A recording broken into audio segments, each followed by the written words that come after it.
बिस्मिल्लाहिर्रहमानिर्रहीम अस्सलातु वस्सलामु अलैका या सय्यदी या रसूल अल्लाह व अला आलिका व अस्हाबिका अजमईन।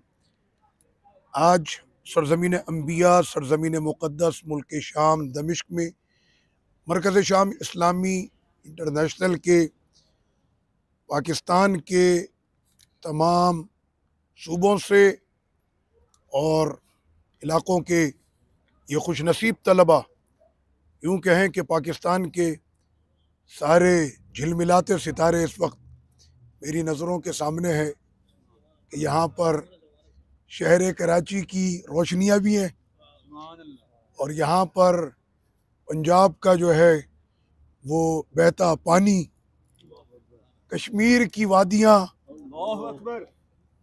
और आज खैबर पख्तूनख्वा से हमारे हिम्मत वाले सारे पठान भाई, अल्हम्दुलिल्लाह आज हम यहाँ पर बकरा ईद का पाकिस्तान में तीसरा दिन यानी तीसरी शब है, आज यहाँ पर चौथी शब है दमिश्क में।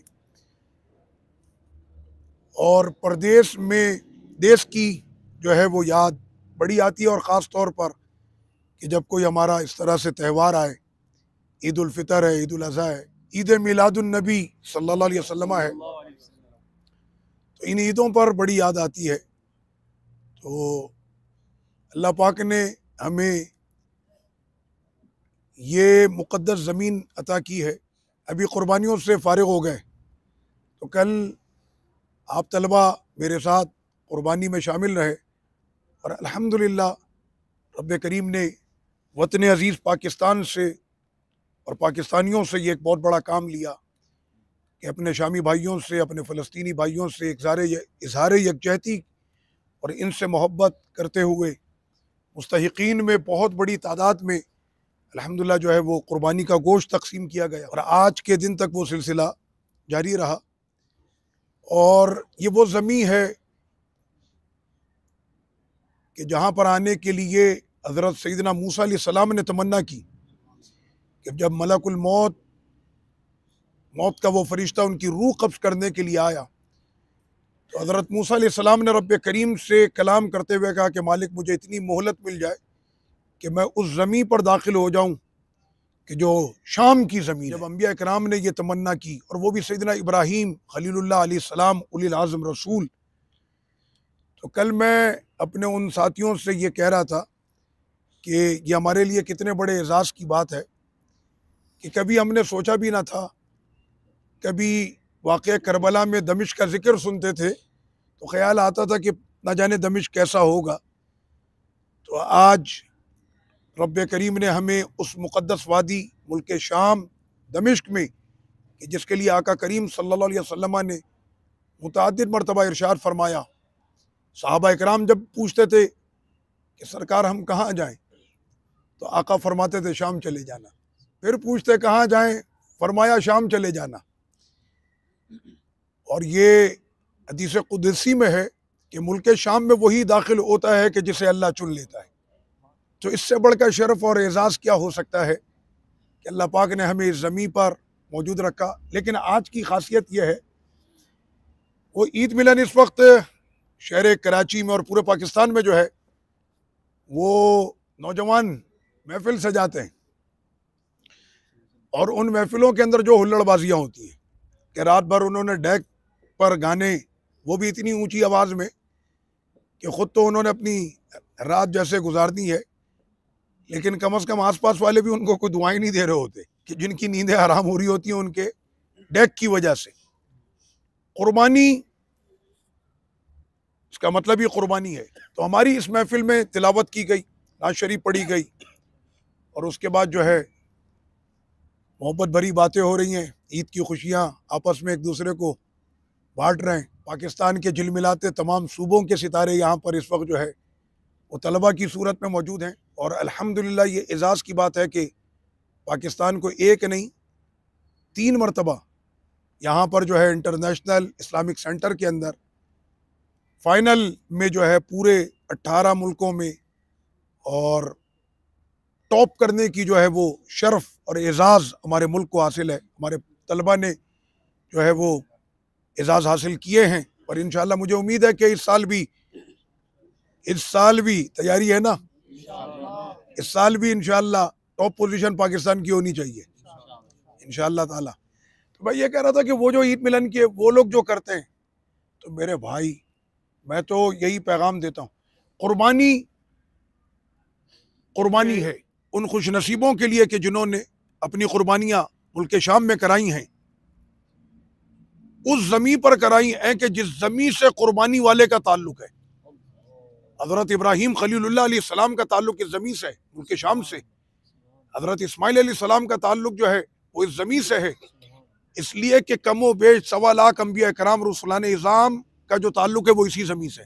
इसी वजह से इसको सरज़मीन मैशर और सरज़मीन अंबिया कहते हैं, और यही ज़मी मैशर की ज़मी है।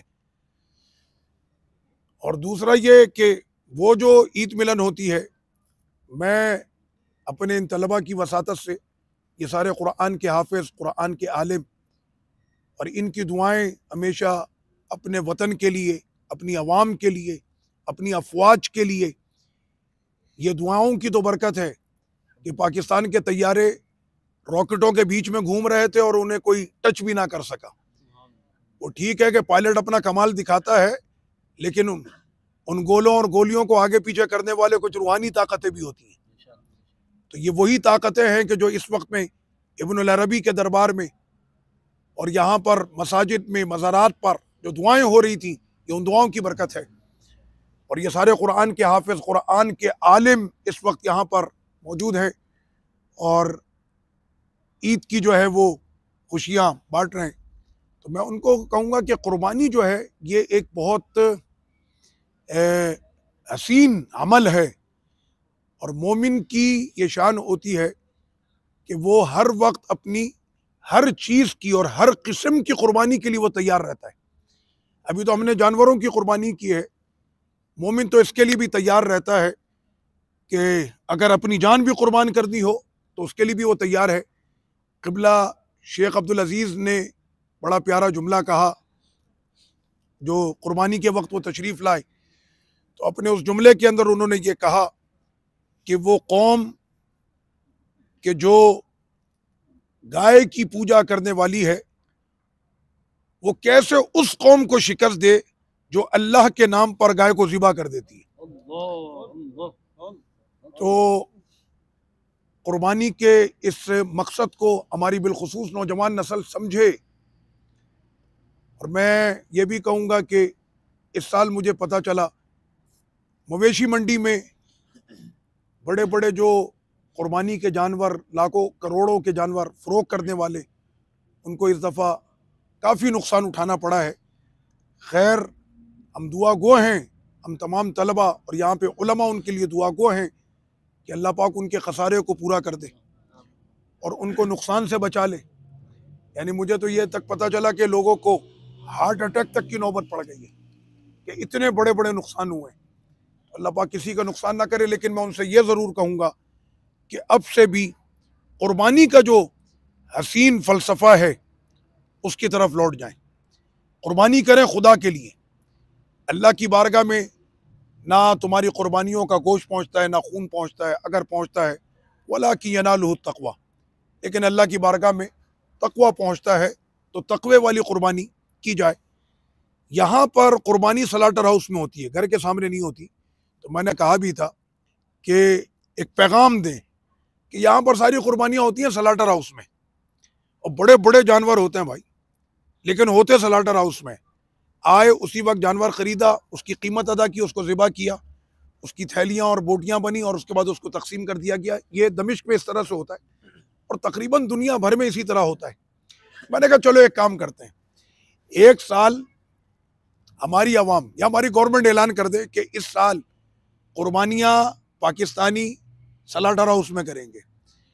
अब मैं देखता हूं कि ये स्लॉटर हाउस में भी 5 करोड़ का जानवर ज़िबा करता है कि नहीं करता।